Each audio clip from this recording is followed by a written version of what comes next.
আর বিচার বিভাগের সংস্কারের বিষয়ে আপনারা জানেন আমাদের এখানে অত্যন্ত সুযোগ্য একজন বিচারপতি শাহ আবু নাঈম মমিনুর রহমান, ওনার নেতৃত্বে একটা কমিশন হয়েছে।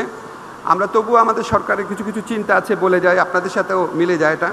এটা হচ্ছে ডিজিটালাইজড জুডিশিয়াল সিস্টেম করতে হবে, independent prosecution, independent investigation, these are must.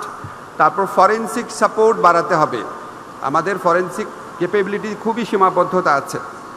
তারপর আপনারা যে আলাদা একটা সেক্রেটারিয়েটের কথা বলেছেন, আমি আপনাদেরকে বলতে চাই যে এই সমস্ত কথা আমি উচ্চারণ করলাম সেগুলি আমি ইউএনডিপির পক্ষ থেকে যখন আমি কনসালটেন্সির কাজ করেছিলাম, আজকের থেকে 16 বছর আগে এক্স্যাক্টলি এগুলি লিখে গিয়েছিলাম।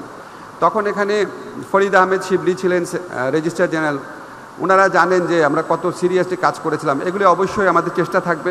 আমাদের সংস্কার কমিশনের প্রধান আছে, ওনার কাছেও আমরা বলবো, আপনারাও বলবেন। বর্তমান পরিস্থিতি নিয়ে কয়েকটা কথা বলি, বিশেষ করে যারা অধস্তন আদালতের আছেন। দেখেন, আমাদের এখানে বিগত ফ্যাসিস্ট সরকার গায়েবী মামলা এবং ঢালাও মামলার একটা কালচার শুরু করেছিল।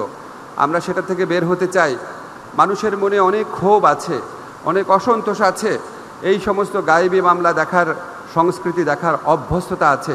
এলো ভিশন মুশকিল আসান অফার, যে কোনো ব্র্যান্ডের পুরনো ফ্রিজ নিয়ে চলে আসুন ভিশন শোরুমে আর নিয়ে যান নতুন ভিশন ফ্রিজ 20% পর্যন্ত ছাড়। অনেকের বিরুদ্ধে ঢালাও মামলা হয়ে যাচ্ছে। আপনারা যারা নিম্ন আদালতের বিচারকরা আছেন, আমার চেয়ে আপনারা আইন ভালো জানেন। বিচারিক আইনগত প্রক্রিয়ার মধ্যে থেকে মানুষকে যতটা পারা যায় হয়রানি থেকে মুক্তি দেন। আপনারা যখন পুলিশের কাছে নির্দেশ দেন, আমি শুনেছি যে একটা দিয়েছিল তদন্তপূর্বক এফআইআরের, তদন্তপূর্বক এফআইআরের পদক্ষেপ নেওয়া, এটা নাকি আবার হাইকোর্টে একটা রায়ে বলা হয়েছে যে আদালত থেকে পুলিশের কাছে যেটাই পাঠাবে সেটাকেই অটোমেটিক্যালি এফআইআর হিসেবে নেওয়ার। এরকম যদি রায় থাকে, নিশ্চয়ই আমাদের অ্যাটর্নি জেনারেল অফিস থেকে চ্যালেঞ্জ করার চেষ্টা করা হবে। আপনারা আপনাদের আইনগত ক্ষমতার মধ্যে যতটুকু পারা যায় করবেন। যেমন একটা উদাহরণ দেই, আমরা যখন দেখেছি কোর্টের মধ্যে আসামিদের উপর অনেকে আছেন সম্মানিত ব্যক্তি ছিলেন একটা সময়, অনেকে আছেন, আমার কথা হচ্ছে ওনারা সম্মানিত হন আর না হন, ওনাদের গিল্ড তো প্রমাণিত হয় নাই। অ্যাকিউজ পার্সন মানে তো কনভিক্টেড পার্সন না। আমাদের দেশের আইনে তো কোথাও নাই যে বিচার প্রার্থী যারা আছে তাকে আপনি হামলা করবেন। তো এখানে আপনার যারা অনেকে আছেন বিচারক আছেন নিম্ন আদালতের, আপনারা আপনাদেরভাবে চেষ্টা করেন ফর্মাল ইনফর্মাল ওয়েতে। এখানে অনেক আইনজীবী আছে, আপনাদের বন্ধু বান্ধব আইনজীবী নেতা আছে, তাদেরকে বোঝানোর চেষ্টা করেন।